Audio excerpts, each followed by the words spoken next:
What is going on, Chiefs Kingdom? Welcome back to another episode of The Kingdom Says. I am your host, as always, Garrett Williams, and I am joined tonight by my usual co-host, Mr. Kyle Henning. Kyle, how are we doing tonight, sir?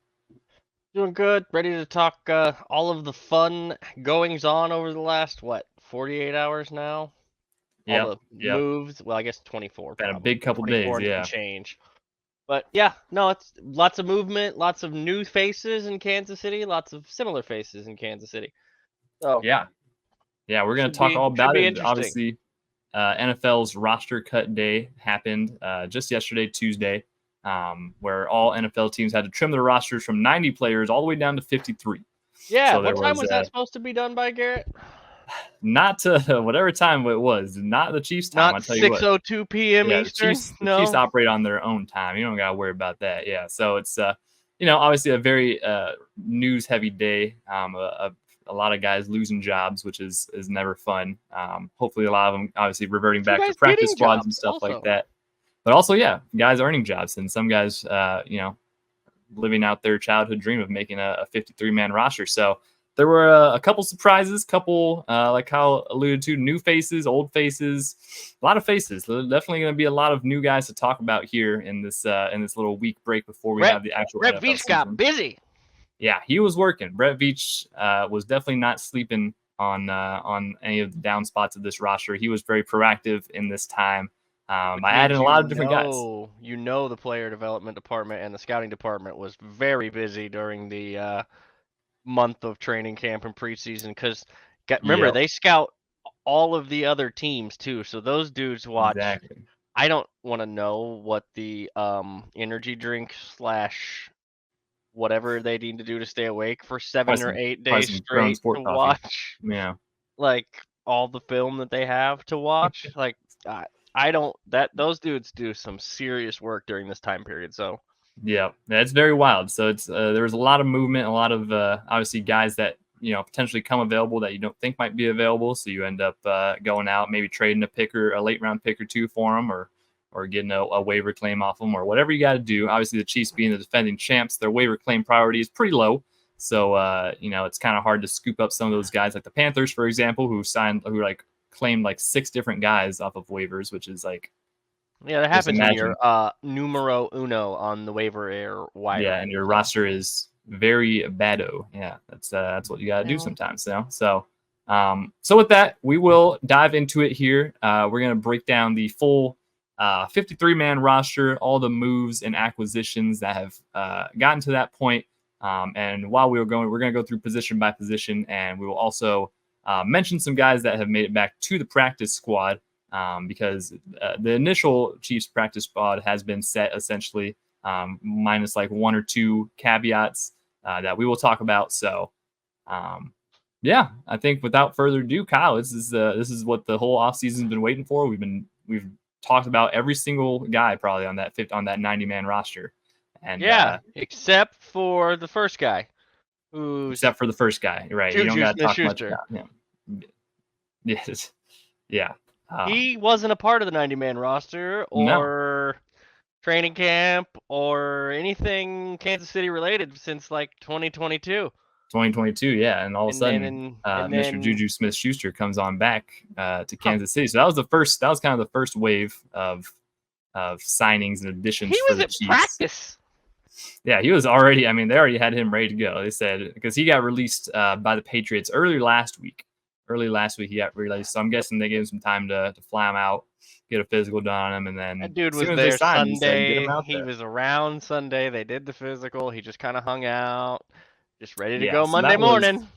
That was the first big acquisition, JuJu Smith-Schuster coming back to the wide receiver room, which means that there were some obviously there were some cuts in the wide receiver room that. Some were expected, some unexpected. We talked about the wide receiver room a lot and all the different ways they could go with it, the different options they had. The 6 names I told you were locks. Yep, it turns out we kind of knew what we were talking about. That 7th name was the wild card, and it ended up being JuJu, so that kind of threw a wrench in our plans. But as soon as JuJu showed up wearing Chiefs red at the facility, I was like, writing was on the 7 wall wide receivers. Yep. So to officially set it all out here, we got Hollywood Brown, Xavier Worthy, Rashee Rice, McCole Hardman, Justin Watson, Sky Moore, and then JuJu Smith-Schuster. So that would be all 7 of them. Obviously, the biggest surprise for some reason for a lot of people would be Sky Moore. I don't know how it's we talked about when we had Charles Goldman on last episode, we made it pretty clear that he was pretty much a lock, and he was. So that's when you look at this wide receiver group initially, I'm pretty confident about it. There's a couple guys that ended up not making it that we'll dive into, but this as a core, like it feels like top to bottom, it's pretty solid. And even if you're not a fan of Sky Moore, he's wide receiver 7, really. If we're being real, kind of 6 in Justin Watson's absence. If he's he's 7. No, there's no other way to slice it. He's 7. Yeah, he's also probably your kick returner. Yeah, I mean between him and McCole, they'll have kick returning duties. But the Chiefs coaching staff trusted Sky Moore. That's something that's became very obvious when Hollywood Brown went down that first preseason game. The first guy out was Sky Moore to replace him. He at least knows the offense. He didn't need to be told where to line up in preseason games and all that stuff, which is a big thing. You can have all the skill and catchability and athletic ability, but if you don't know where you're lining up, if you don't know the routes that you're supposed to run, you're not gonna make it. And if you make Andy Reid burn a timeout because you don't know where to be on the field, I don't know what to tell you, but you're not going to be playing for this team on Sundays very often. No. So I mean, we were pretty big Justin Ross fans here, as were a lot of people, but that was kind of the nail in the coffin for him, it seemed like. Yeah. I'm sorry to be the wet blanket on the Justin Ross thing. He doesn't fit the way they play football with Patrick Mahomes. No. He does not. He does not create don't do separation. The jump ball stuff. Yeah, they don't do 50-50 balls. Nowhere to line up. He cannot pass block. He cannot run block. Yeah. He cannot block. And we looked at oh my God. I feel bad for the dude because there were 2 plays I remember him being visibly frustrated in the middle of the screen because he did not get the block and he knew he missed the block. Like, if you cannot block as a receiver for Andy Reid, you will not play much. If you don't know where to line up and make him burn timeouts, even in the preseason, you will not play much. Yeah. So, of note, we should mention Justin Ross did return to the practice squad. Yep. So, Justin Ross did return on the practice squad. A couple other names in the wide receiver room who did not make the initial cut. Kadarius Toney did not make the cut. He made the cut. He got cut. He got cut. He didn't make the cut. That's the whole thing. So he didn't come back on the practice squad either. So all signs are pointing to the end of the Kadarius Toney era in Kansas City. Quickly, I'll just say, it wasn't the greatest experiment. We sent a 3rd and a 6th for him. He was posed to be wide receiver 1 last year. Obviously, that didn't work out. He made you a huge play in the Super Bowl. Yeah, ultimately, you can't be too mad about the whole trade because the Chiefs won 2 Super Bowls with him back to back. He had a very, I'll say, like probably one of the biggest influential plays in Super Bowl 57 with that punt return, the longest punt return in Super Bowl history. He also cut a touchdown in that game. So, I mean, not everybody on the picture perfect can do that. So, yeah, it wasn't the picture perfect era for Kadarius Toney in Kansas City. Ultimately, though, like I said, we won 2 Super Bowls with them. Big whoop. It's unfortunate it didn't get further than that, but also writing was on the wall. He couldn't stay healthy.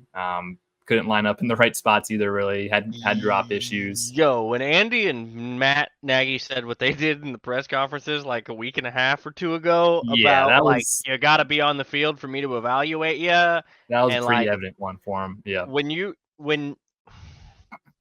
When that's the stuff, and because Andy and Matt don't typically do stuff like that. Yeah, they don't go that hard on it. Yeah, they will save face. There's writing on the wall is written in highlighter and big fluorescent colors if they're doing that. Like that's when that happened, I was like, he's not coming back to the practice squad either, which you mentioned because there are only 3 wide receivers on the practice squad. Yep. Yeah. So Nico Remigio, another guy who we were big fans of this whole training camp and preseason, and he had a pretty good camp. He had a good preseason out. He didn't take anybody's job.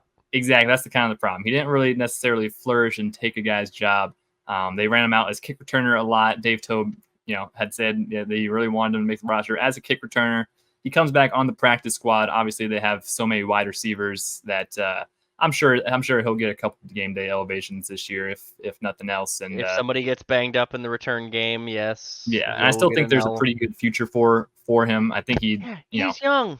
Exactly. He's young. He just came back off a season-ending injury last year, so he's still very young in this offense. I think he's got some potential still. He's not a very big dude. If I but I mean, you can definitely, he could definitely fill any kind of role that Sky Moore could, or just any kind of just slot receiver type deal. Get him in there and do some of the Mecole things that they'll ask McCole to do. There'll be stuff if he's there's still a good future for Nico. He'll go back on the practice squad, and then Montrell Washington, who was a late addition last year to the Chiefs, who they signed him essentially to be their punt returner for a couple weeks before they traded for McCall Hardman again, and then he stuck around the practice squad the rest of that year. Obviously, this year he had a pretty good camp. Definitely shows he has good versatility on special teams and all that. Not seems to be pretty well liked by the guys, so it's good to see him back on the practice squad as well. And yeah, that's kind of the biggest. That was kind of the biggest combo. Cornell Powell isn't back on the practice squad. I mean, he's been there for like 4 years now. It's time to move on. I know Kyle tweeted about this on X. It's like you had to shuffle around some of those practice squad guys. That bottom of the roster was getting a little stale. A couple of guys that were just becoming namesakes on the practice squad. Get some fresh blood in there. Get some new life. Get some different looks, and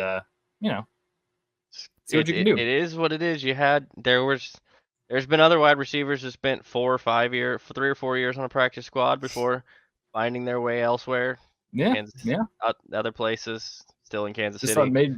And Cornell Powell, to his credit, had probably one of his best preseasons 2 touchdowns so far. Yeah, and including calling his own play on his own number on one of them. Yeah, so I mean, hopefully he catches on somewhere and can do something. Who knows? But the Chiefs are moving forward with some new faces and some old faces with JuJu. It's some return depth on the kick return. That's the biggest guys. thing. Yeah, and I guess Justin Ross can. No, he's the only dude that doesn't play special teams, which is the other reason I told you he wasn't going to make the roster. Yeah, exactly. Not much of a special teams guy, so I don't know. We'll see what his future is. But moving on to the tight end position. Keep developing. Learn to separate. Yeah, hey, if he can figure that out, and the rest of his skills, dude's his catch crazy talented. The kid.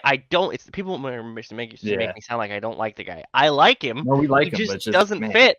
You gotta do a little more. And Andy's got a certain type, and Patrick is like, look, he could be great.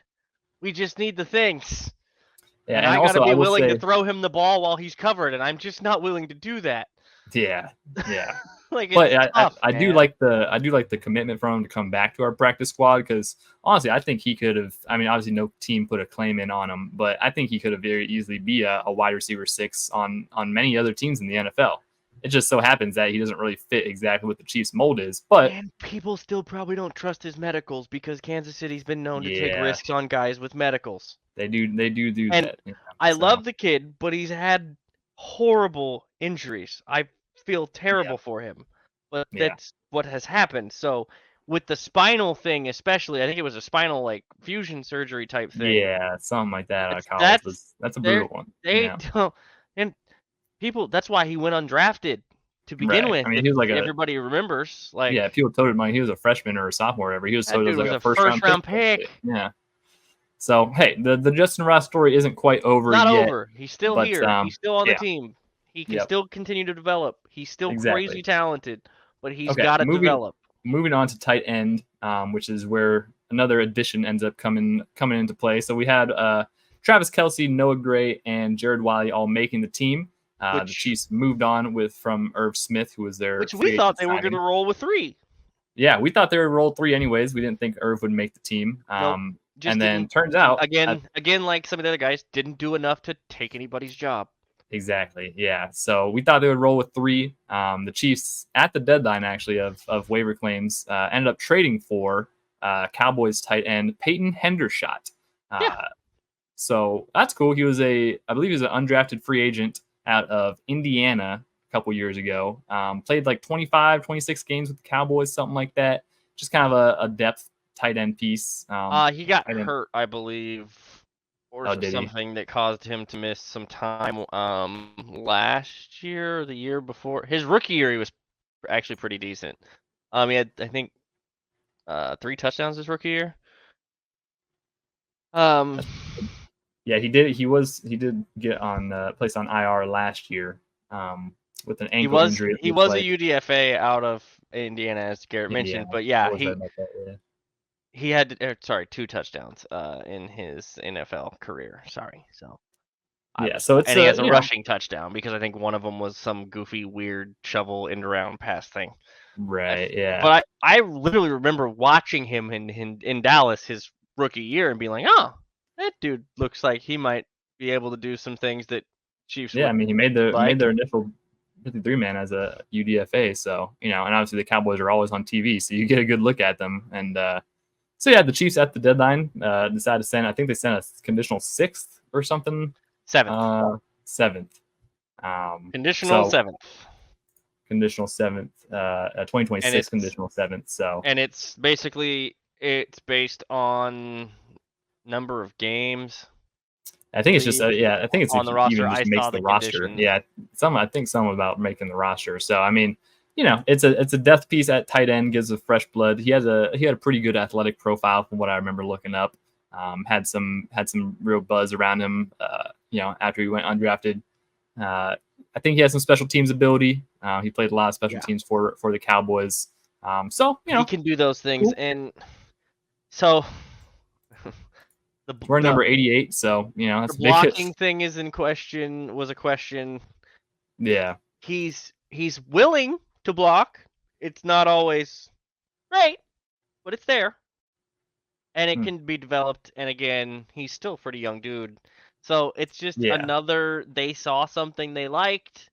They went ahead and gave up a future UDFA priority free agent, which is what 7th round picks are. The Chiefs have been very willy-nilly with throwing around late conditional picks the past couple years. So we'll talk about 7th round UDFA priority free agents in a little bit when we get to the defensive side of the ball. But yeah, with that, it just kind of makes sense with what they wanted. They wanted the 4th tight end. They got him. More special team stuff, and Irv Smith wasn't showing special teams potential, so that's another. That makes sense. Yeah, that's the thing. Special teams, big and they matter with Andy. It is what it is. That's kind of the whole story there. They did bring back Baylor Cupp on the practice squad, tight end out of Texas Tech. Which Texas Tech that tells you everything about why he's probably on the team. But hey, he had some good. No, flashes. Actually, Baylor had some a pretty good preseason. He did impress in camp. He definitely earned that spot. I enjoyed the few clips we got to see of him at camp because we don't get a whole lot of the backup tight ends at camp. Everybody exactly. There's never much look at the 4th or 5th tight end. Baylor's an interesting dude. He's another. They all are. It's crazy. The tight end room is all basically the same height, the same weight. They're all about the same size. That is about They do have a type. They do have a type. They have a type. Yeah. And again, he's 24 and he's out of Texas Tech. Yeah, he knows Mahomes at least adjacently. From Mahomes being supremely involved still at his alma mater. Yeah. So he wasn't a Mahomes athlete. That would have been sick if he was, but. Well, so anyways, everybody at Texas Tech is a Mahomes athlete now. Did you see what they did down there? Well, yeah, no, they made a whole thing. So there's actually a team Mahomes now. Yeah, they had like 10. He had 10 guys or 10 guys and gals actually from different sports at Texas Tech who are now officially NIL Mahomes athletes. So that's pretty sick. They also had his logo on the field last time I checked. They did have that. Yeah, that's that's always cool to see. Okay. Offensive line. This is a room that had a couple surprises as well that we didn't anticipate. So obviously you have your starting 5 still, which is always the same, which is Kingsley, Joe Tooney, Creed Humphrey on that new contract. I don't think we even talked about that new contract since we talked, right? Because that only happened. I think we did. I just don't think we had the details. We didn't have the details, yeah, but we knew. The writing was on the wall. Creed was going to get his new contract, so that's good to see from there. You have Trey Smith and then Jawan Taylor. And then behind them, you have Ethan Driscoll is the notable backup offensive tackle, as well as Wanye Morris. Notably, not Lucas Niang, who I made my thoughts on him very clear. Not good. Ethan Driscoll, undrafted free agent, showed a lot of good stuff. He was moving in space really well. He's a big dude. Lucas is on the practice squad. He is on track. Yeah. He came back. I said it when we talked to Charles with the Driscoll stuff. He makes too much sense. There's another team or two that would like to potentially take him. Offensive line depth around the league is a thing. Yeah. I thought they could get Lucas to practice squad. They did. They did. Yep. It just made too much sense. He may not stay all year. He may stay all year. We'll see how they kind of maneuver. He looked pretty good. He did look pretty impressive in the preseason. I mean, he's 6'8", 313, like, and he can move. Yeah, like that's good qualities to have in a can't teach size like that, guy. like moves like that. So he makes the squad over Lucas Niang, and then the Chiefs end up keeping 3 interior offensive line with Mike Caliendo, Hunter Norzad, and CJ Hansen making the roster, which I don't think we had CJ Hansen making the roster, mostly just because of the numbers. CJ Hansen didn't necessarily do anything to not make the roster. It's just there was a numbers game. Keeping 10 offensive line isn't the most common thing of the Chiefs recently. It was strictly we thought they would go 9 because of the way that they were going to try to lay out the rest of the running backs, which we'll get to here in a little bit. But it was I don't want to say surprise, because once we knew what happened with with the fullback running back situation, what we found out with the tight ends, even when it was still the 3 tight ends. Yeah. At that point I was like, well, now they've got extra room. They could add a running back, they could add tight ends. Well, they added a tight end and they still kept 10. They still kept 10. Now we should add an asterisk to all this because of the next position group we'll talk about in a second.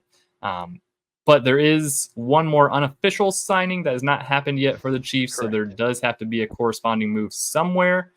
So one of these guys will still be cut. So we're not sure who, but because of the unofficialness of this next group signing, I believe there still does need to be. If I'm reading that correctly, I'm pretty sure I'm reading that correctly. Yes, you are. So somebody else will be potentially going to waivers or the practice squad. So maybe they won't end up keeping the 10 offensive line.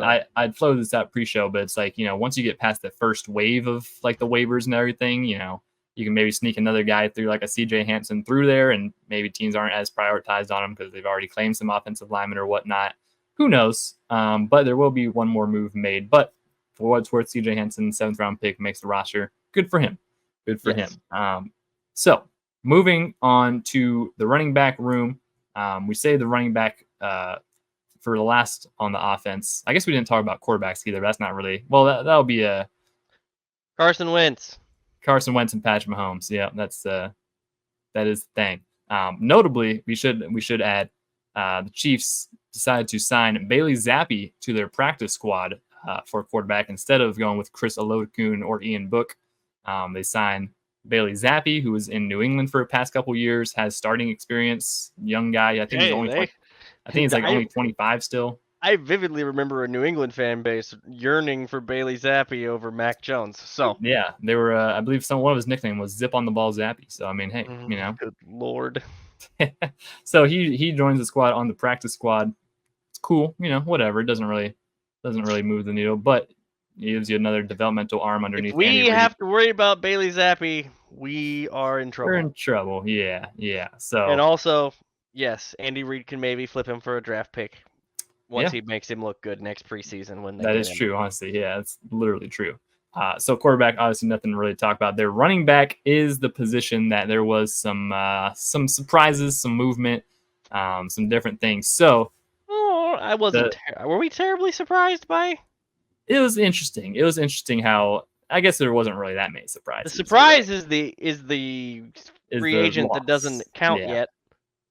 That's the free agent, and then the loss is also. So let me get to it. So the 3 guys who initially made the 53-man roster was Isaiah Pacheco, Clyde Edwards-Helaire, and Carson Steele, who obviously we became big fans of Carson Steele, the running back / fullback, undrafted free agent out of UCLA. They label him as a fullback, so I guess we have to call him that. Did you know his nickname from like high school and like I saw college? that, which is crazy. I love it. Yeah, The his nickname in Warhorse. high school was Warhorse, which, if you're a new Chiefs fan, that used to be the Chiefs mascot, the horse that Eric Eric Berry Berry was terrified of. hated that Yeah, horse. yeah, that was a great His time. nickname is literally Warhorse, and Yes, I mean I've that's I've seen couldn't a be more couple of fitting. articles about it. He just runs. I get it. So good. Yeah. I get it. The nickname makes sense.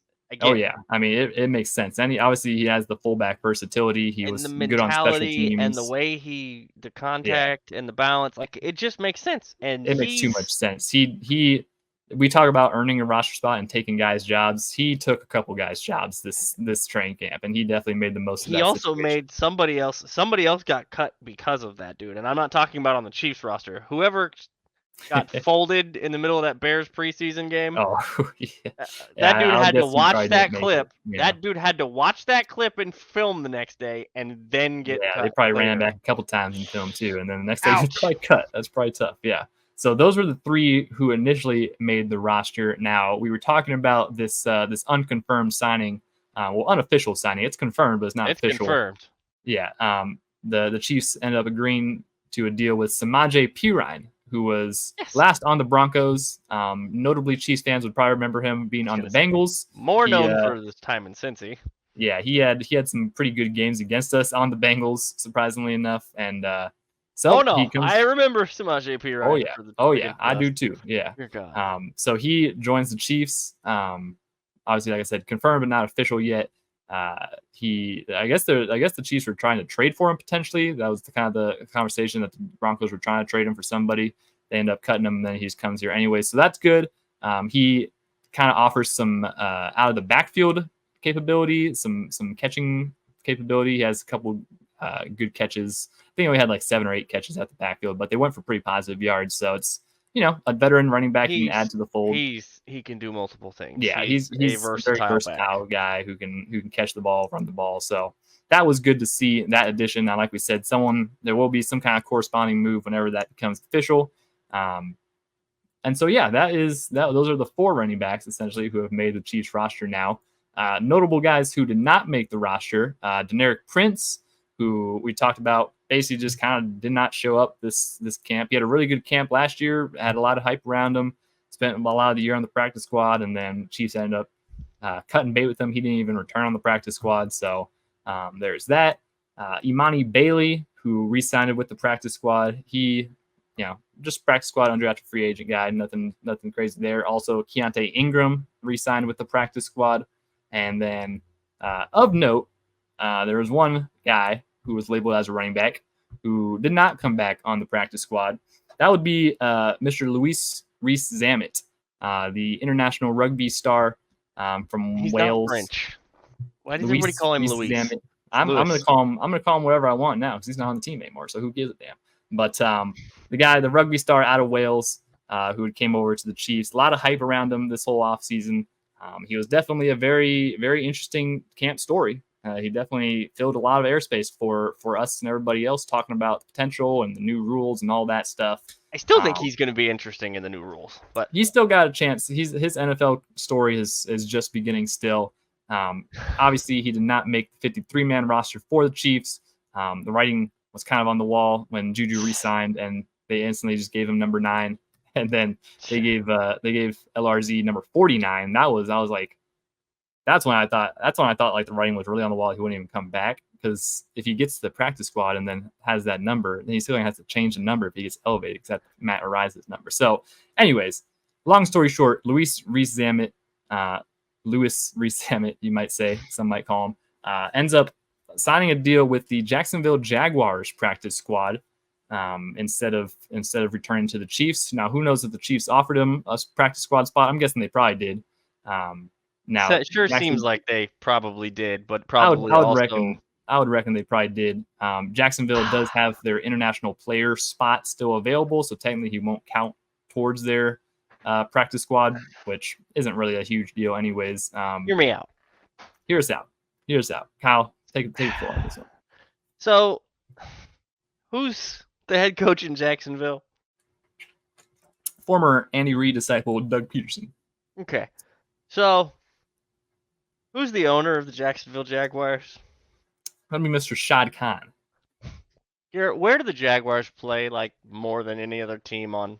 Yeah, they actually have a In the whole NFL. deal where I think they play twice a year actually in London, England. Yeah, Lewis Rees Ammett's home country. Well, not his home country. Not his home country, but well, closer Wales. to the home continent.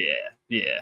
It's on the same land. It's on the same. Yeah, it's on the same Great continent. Britain. So there's a potential here that he knows he needs a lot more development, but he could be an interesting piece on special teams. Doug Peterson, not a stranger to doing interesting things on special teams. Oh yeah. He was a dude who used to do all kinds of stuff with onside kicks, but now that he has to declare it, maybe he can have a rugby guy backspin it out of the strike zone and have somebody run down and get it before they all get to it. Like, we'll see. Crazy. Yeah. Doug's gonna try some stuff, I have a feeling, because they signed him to the practice squad, which means they can elevate him if they want. But also, as Garrett mentioned, they don't have to count him.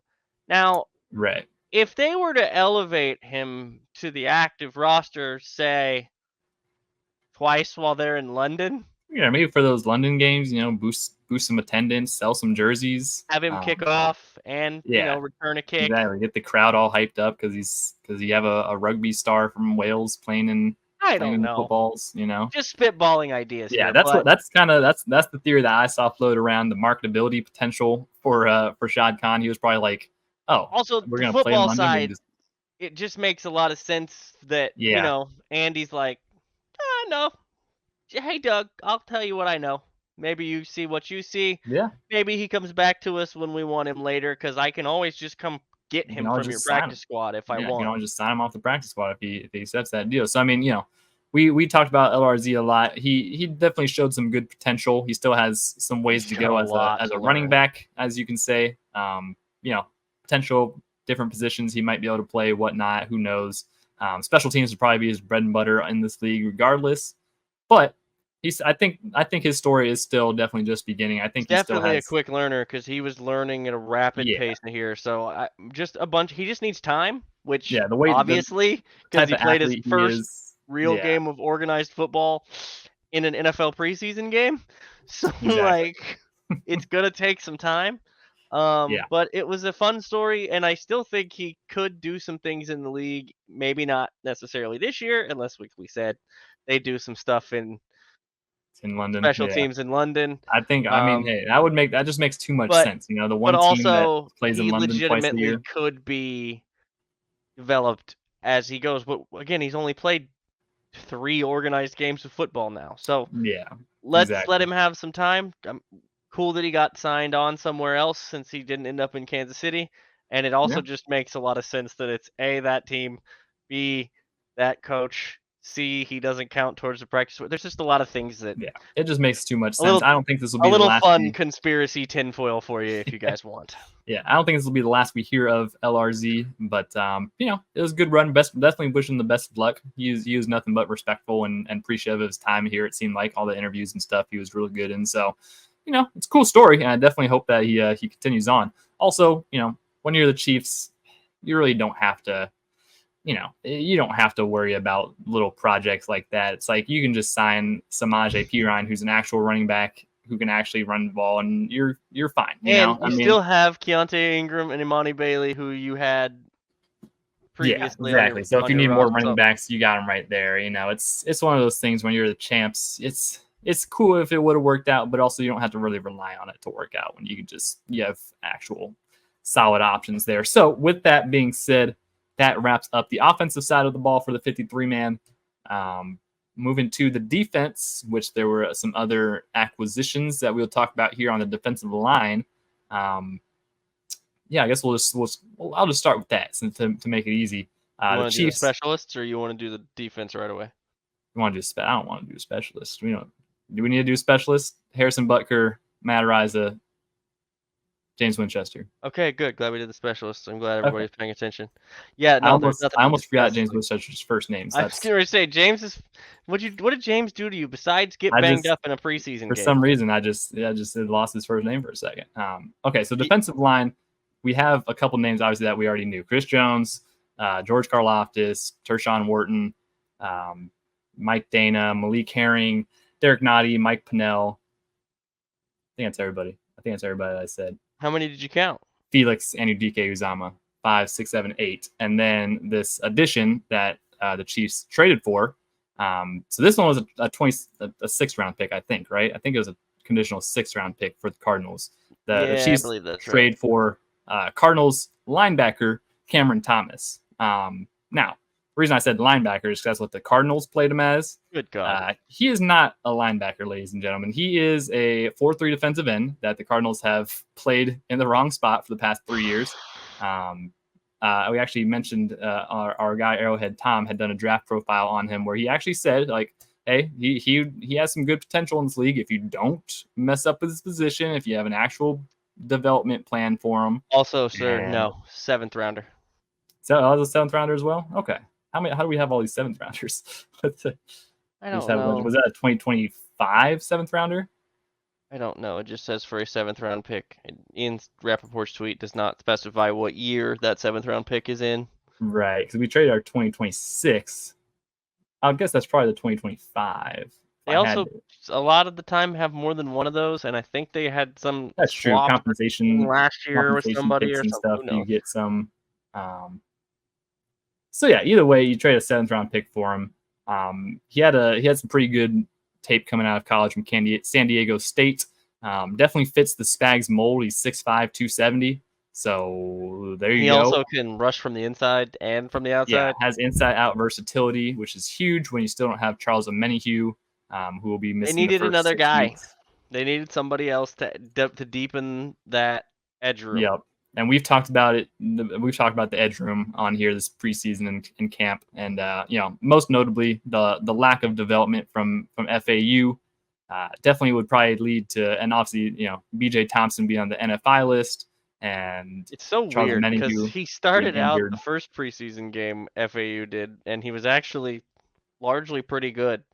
Yeah, and then. The next 2, I don't know if he was just thinking the whole time when he was trying to do stuff. Like, everything looked delayed, not just his snap. Everything looked delayed. He looked good. FAU does look good when he gets off the ball. The problem that Kyle has hammered the table about is that he just does not get off the ball very quickly. And then, and even towards the end there in like the 3rd preseason game, I don't know if the gas tank just got a little empty because they were playing him a ton. Might have been gas because they didn't play him pretty much all game. And they played him all preseason. He played basically the whole preseason. He basically played the whole preseason. And so, I mean, I don't know if he was just starting to run out of gas, but he just didn't seem to have that same level of. He should have been dominating some of the guys he was facing, and there just didn't seem to be that he's destroying them or making his presence really felt, which is not ideal, but also not necessarily the end of the world. It's just they needed somebody else to add some length to that room because with Omenihu not around, as you mentioned, BJ Thompson, NFI, there's at least 6 weeks of those 2 not going to be there. The conversation I keep hearing around Omenihu is November. Yeah, that's what it seems like. That's the reports are November. Yeah, which would suck, but I mean, Cam Thomas. He's shown some good flashes, especially this preseason. I think he had a pretty good preseason for the Cardinals, and obviously just the role that he was in was not ideal for him, standing him up in that 3-4 scheme. But that's kind of the Cardinals' bread and butter, is just taking defensive guys or any guys really and just messing them up. So just playing them in spots that don't make any functional sense for their I mean, it's like when Bob Sutton was playing Tano Passanio as a 3-4 outside linebacker. It's like some point you got to realize that this ain't what you're doing. So add Cam Thomas for a 7th rounder. He gets some good rotational effort. Maybe he develops into a good. I think he's on the last year of his deal. So it's another future UDFA traded away for a guy that they have seen play NFL snaps and think. As we alluded to, the Chiefs have been very willy-nilly of trading these late round picks. Obviously, did it for Peyton Hendershot. They did it for Cam Thomas. Last year, they did it for Neil Farrell, who's on the practice squad. So that's he's still got some potential there. You also have Matt Dickerson, Kyle's favorite, on the practice squad. As well, he played much better in the 2nd and 3rd preseason game. I will be fair in that because he did have a much better second. He looked better. Yeah. Oh my Still, Lord. It's just one of those things. And then Truman Jones also goes back to the practice squad. I guess a lot of people had him making the roster potentially before this edition. So that's probably the spot that Cam Thomas took, essentially. I guess I don't know. I don't know. I never saw it, but there's people who know a little bit more than me sometimes that said we're saying it. So I know what people were talking about. I just didn't ever see I didn't see it quite what they physically, were but yeah, it's one of those pointing at. I mean, things. I know what they were alluding to. I just don't know that he ever actually did some of the things that some of the people were talking about. Yeah, He was but hey, back on fine the in a practice couple of squad. plays, and it's fine. But again, they were looking to add depth. Yeah, he was a UDFA from last year, so just give him some more time to develop. Who knows? And then also Fabian Lovett, who was an UDFA this year. Who I did see things out of in this year's preseason and in the camp. He was impressive in several areas, and that's a guy who if I was going to tell you who I thought was the last one of those two, if Cam Thomas took a spot, it's probably for me it would have been Lovett, not exactly. Yeah, that's what Truman I would have Jones. probably leaned towards, either him or Neil Farrell, probably. But both of them come back on the practice squad. You got a lot of defensive line depth there, just in case. Especially interior defensive line. Yeah, especially interior. That's definitely a big one for them. So they want to focus on, obviously, with Derek Notty's up and down health and whatnot, and still missing some guys. So Mike Pennell's not a young spring chicken. He's not a spring chicken. You're right. Yeah, you always love Big Mike. That dude is strong as an ox. Yeah, but you also don't want to have to rely on him for a lot of snaps. He'll come in and dominate in a couple games, like the Super Bowl, for example. But yeah, defensive line, I feel pretty good. On playing more this year, judging by the fact that they're keeping him as the main guy. Oh yeah, and I feel like some people were confused about him even making it. It's like Big Mike's earned that spot for sure. I don't know who thinks why. If you're confused, I saw people questioning Charles Goldman on there, and Charles was like, he's on the roster. Exactly. Defensive line, honestly, initially I'm pretty confident in. I feel like we've got a pretty solid group. That addition of Cam Thomas with his ceiling and kind of what he can potentially add to this group as the fourth or fifth edge. Yeah. That third, fourth, fifth edge. That not that next necessarily that first guy off the right. Maybe he is the first guy off the bench. That group behind Dana and Karlaftis just got a little deeper. So everybody that he added it with, it just helps them out. It helps deepen that pool out a little bit. That's true. And he's wearing number 99, so that's cool. That's a cool number. I like the number 99. So moving on to, I used to wear it a lot. Yeah, it's a good number. It's good, especially for a pass rusher. That's a great number. Moving on to linebacker, the Chiefs rolled with 5 linebackers on their initial roster. You got Nick Bolton, Leo Chenal, Drew Tranquil, Jack Cochran, and Cam Jones are the 5 that made it. That was a little surprising.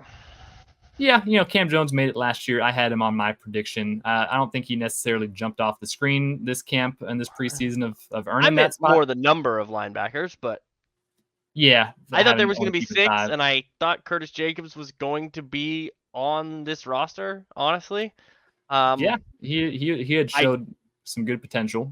I didn't think he would make it through waivers. Is part of the reason I thought they would try to make sure he was on the roster and go with 6 linebackers. So when they went with 5, I was like, oh, okay, they believe in this linebacker group. Yep. And then Curtis Jacobs does inevitably get claimed on the waiver wire by the Patriots, by the freaking Patriots of all people, which they were pretty high up on the waiver wire. So that's pretty good indicator of what his value was. But he can't looked keep everyone. Really I guess good there's in the preseason, and he looked really good in camp. And I know it would have been tough because I think that would have been the 4th UDFA. Exactly. There's a couple of UDFAs who already made it, so it's like I think the Chiefs eventually had to be like, okay, we're gonna have to make this tough call somewhere, because I think honestly, all the UDFAs that made the team probably weren't making it through the roster. So Curtis Jacobs or through the waiver wire. So it's Curtis Jacobs casually did that one. Best of luck to him in New England, but the Chiefs roll with the 5, and then they re-signed Cole Christensen and Swayze Bozeman. Both linebackers, they re-signed both of those guys to the practice squad. I liked Swayze this preseason, and I think a lot on special teams. Looked pretty good. Yeah, he was the guy who Charles had mentioned was like the 3rd team guy with the green dot. He had some good flashes throughout the whole preseason and camp and whatnot. So really noticed him on special teams.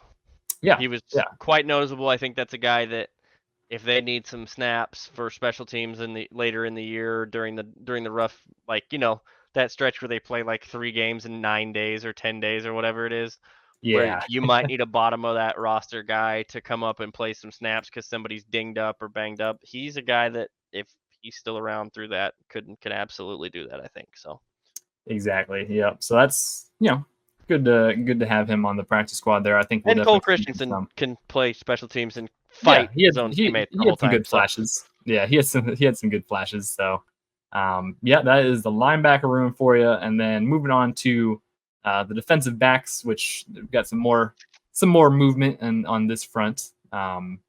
So there's a lot. So we'll start with corners. Um, Cornerback was obviously kind of an interesting position. The names and whatnot that were going to make it. So it's pretty evident who they're going with here. Trent McDuffie, Joshua Williams, Jalen Watson, Najee Johnson, and Shamari Connor all made it as a cornerback. Technically, those guys are all labeled as corners. And then the Chiefs today just claimed Eric Scott Jr. off of waivers from, where did he come from? Eric Scott Jr. The Dallas? Cowboys, I think. Yeah. Yeah, so another Cowboys prospect coming to the Chiefs. This Eric Scott's actually a local Kansas guy. He went to or he grew up in Basehor. I don't know, Besihor, What? Hold Besihor on. Linwood, Let me. Basehor Linwood. You know about Linwood. that? You know Yes. about Basehor? Yes. I I Good don't. Lord. Wow, God. That's the thing about them Kansas names. You never know how to pronounce those, and I definitely don't know how to pronounce this one. So I'm gonna need your help on I'm this one. just a second. I'm getting there. I'm trying to get. It's like it's outside of Shawnee, Bonner Sure. Springs area. Yeah. Yes. Yeah. It's out there. It's out there. Yeah. How do you pronounce it? Is that how you pronounce it? Less than 7,000 people. So Yeah. I So he believe went it's to Shore. local Kansas guy. So that's cool to bring him back. 6'1", 197. He's a Maybe very Bazor. I don't know. maybe Bazor. Bazor sounds a lot better than whatever I said. So It's named after 2 brothers, apparently. I don't know. I'm sure they're There's no great brothers. pronunciation guide on here either, so that's not helpful. It's a gotta, small town. Look, I'm yeah. from the state, but I haven't been everywhere. Yeah, no, that's Okay. true. That's true. This is the top right of the state too. That's actually pretty close to Kansas City. So Yeah, it is. And Leavenworth is, if you're familiar with what is located in Leavenworth, Federal Penitentiary is there. The one that, okay. for example, Michael Vick spent time at. Shout out. So Okay, so anyways, that's what's around over there, huh? I don't know. So I'm not from that's Kansas. I'm Leavenworth sure our County, Kansas viewers. but yes. I'm sure our Kansas viewers are like, oh, he said Leavenwood. Oh. So, anyways, Leavenworth. Eric Scott Jr. gets added in the cornerback room, replaces Nick Jones, who initially earned that spot, and then they claim Eric Scott, who very prototypical spag corner. It seems like 6'1", seems like a kind of lengthy guy. Pretty good reviews out of him from what I saw from Dallas Cowboys guys. It seems like he was pretty sticky in coverage. Has some good special teams value to him. Speaking of things the Chiefs have a type with. Yeah. They have a type. That type. Yep, Their corners. He is that type. They have a type, and he is in that mold. They keep those essentially 6 cornerbacks. They end up signing Keith Taylor to the practice squad. Notably cut Kelvin Joseph, Echo Boydo, Kamal Haddon, who was their 6th round pick. So all those guys did not end up coming back to the practice squad. I thought he was the 7th. Now he was their 6th. 7th was CJ Hansen. Yeah. Well, so all 3 of those guys don't come back to the practice squad. They bring back Keith Taylor. Obviously, sign a guy. Nick Jones, I think, will obviously revert back to the practice squad. Or they'll try to get him if he doesn't go through, or if he goes unclaimed on waivers. Nick Jones was their 6th or 7th round pick last year. So who knows? But obviously, they're kind of shuffling the bottom of the roster, getting some new faces and whatnot in there. Get some new looks. We talked about Cornell Powell going earlier. They've gotten rid of some other guys. There's also, they traded a bunch of random picks, 6s and 7s. Yeah. for guys. Yeah, this just gotta shake up the bottom. This is, they churn depth. You got to keep the bottom of the roster fresh, young. You got to keep it full of talent. whether you're developing that talent, what's going on, where they're at in their stages is a totally separate thing. But you got to keep it rotating and keep it fresh. They've had several of these guys. They do this every few years with the bottom end, with that practice squad. They go in and clear out, the 3 or 4 year guys that they've had for a while that maybe need another change of scenery to maybe see if they can catch on somewhere else, or so on and so forth. So it's fun. It's a good exercise. It's also good. This is what your really good GMs do. Good thing that we have one of those. We have one of the best, if not the best. I call him the best. When back-to-back Super Bowls, I think you get kind of the best. He's been very busy, and he's been very he and his whole staff very aggressive busy on everything that they're doing. And he's not afraid to move on from some guys, which is good to see. It's like Kamal Hadden, 6th-round pick, it didn't work out. Sorry, we'll move on. We'll get a former 7th-round pick and Eric Scott Jr. back, and we'll just keep it moving. Boy, it didn't work out. It didn't work out really aggressively. Like, he didn't make anything past like the fourth team reps, basically. Like, he was the writing was on the non-existent, pretty early. And we'll just leave it at that. We'll just leave it at that. Didn't end up making the team. Hey, Eric Scott Jr. though, here we are. Here we go. Local Kansas guy. We'll keep moving forward with that. So, safety position, last position to touch on, and the last big surprise slash not really a surprise, but also just a well-earned spot for the young guy. So obviously you got Justin Reed, Brian Cook, and Jaden Hicks, of course. It almost escaped me, the 4th-round pick. Like, wait, what? Sorry, I wasn't looking at the exact depth chart. I was like, who is the other? It was Jaden Hicks. You're right. Hicks. So you got those three, obviously, who were pretty locked in many people's counts. And then a little bit of a surprise, Christian Roland Wallace, the undrafted free agent out of USC. Fight on. Who they also can play as a corner. Yeah, who also played as corner. Played corner in college. He ended up moving to safety and getting some safety reps with Kansas City since he moved here. And it ended up working out pretty well for him. Our guy Charles Goldman came on last episode and pounded the table for him.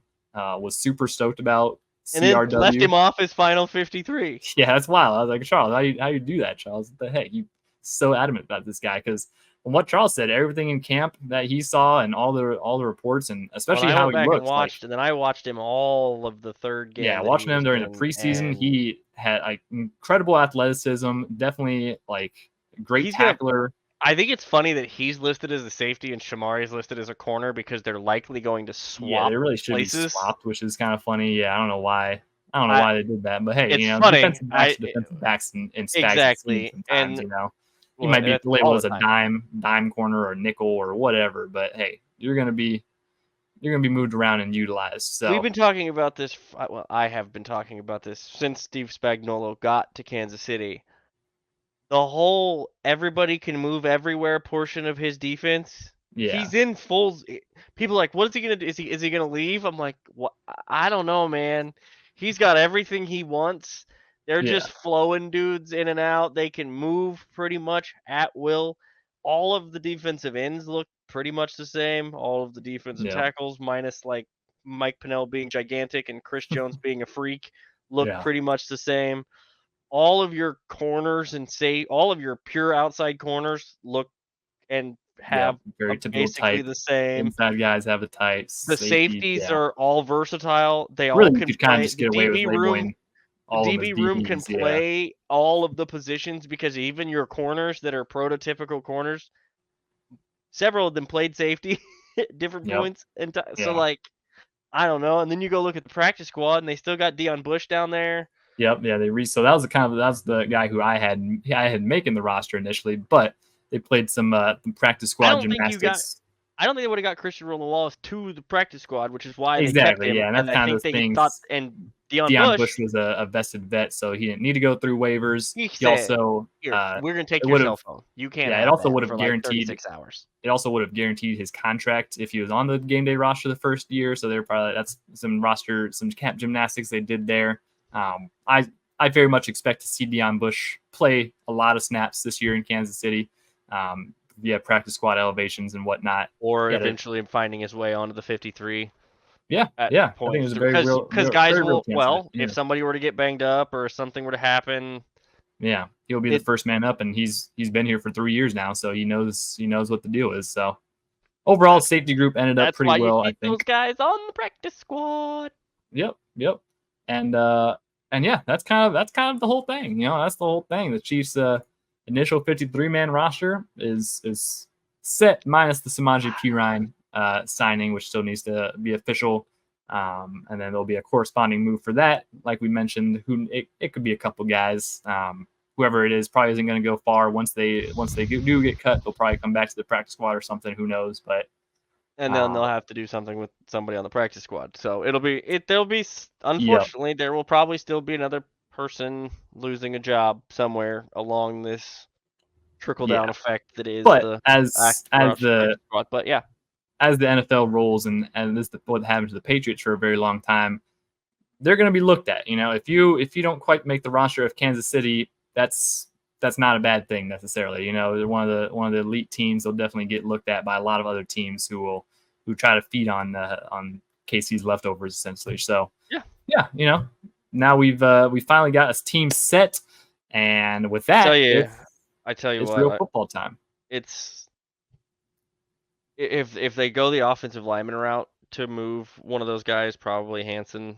If they go the Yeah, offensive lineman route to the practice squad, I'll tell you, wouldn't be surprised if they move along all the way from Niang. I yeah, yeah, the injuries really took a toll on him. He does not look the same physically to me as he did when yeah. he was younger and in college. That there's just a lot there, and that there's not really been any progress, if not necessarily even some regression.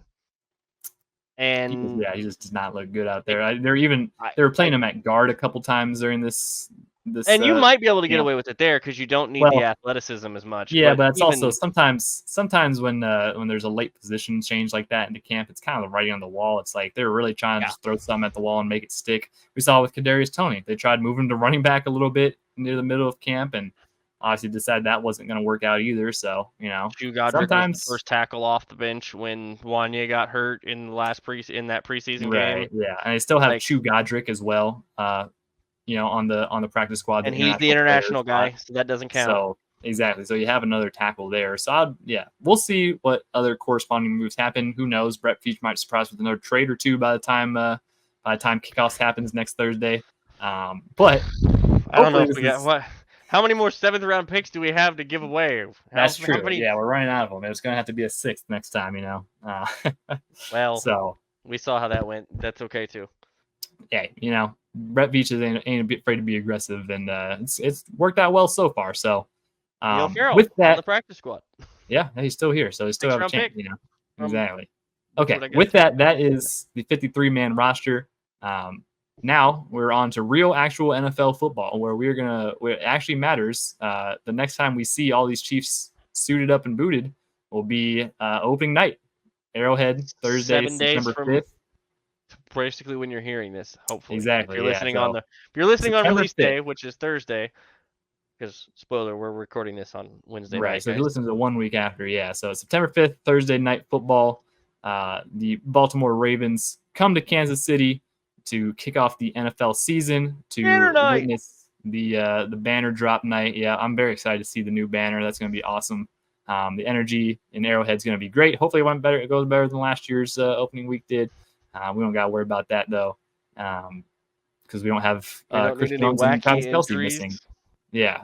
As long as Travis Kelce doesn't just randomly hurt himself a week before the season. But no wacky, silly injuries. No everything. Let's just get ready to Yeah, go play a nice, fully healthy, ready to go football game. exactly. So that is We'll see you exciting. before then, though. We'll Yeah, have we will plenty see more you. before Yeah, then. with the next episode, we will be back to fully give you the first preview, the first game preview of a real football game in the 2024 season. So it's going to be a good time going for the three-peat, obviously, this year, Kansas City. Yeah, it's going to be awesome. We waited all year for this, and we're finally back to football. Make sure you like and subscribe to the YouTube channel. Mm-hmm. Follow Mm-hmm. along for this whole season. We're gonna have a whole bunch of content. We're looking forward to taking this journey with everybody through this Yeah. football season. Gonna have some stuff popping off. Maybe a Discord. maybe some membership stuff, merch, all kinds of goodies. So, with all that said, make sure you like and subscribe to the YouTube, like and subscribe on your favorite podcast platform. You can do all of that. That would be really cool and helpful. The reviews are also nice. Check us out on Twitter, Facebook, X. Well, Twitter and X are the same thing. Facebook, Instagram, X, Threads, everything. Maybe some point.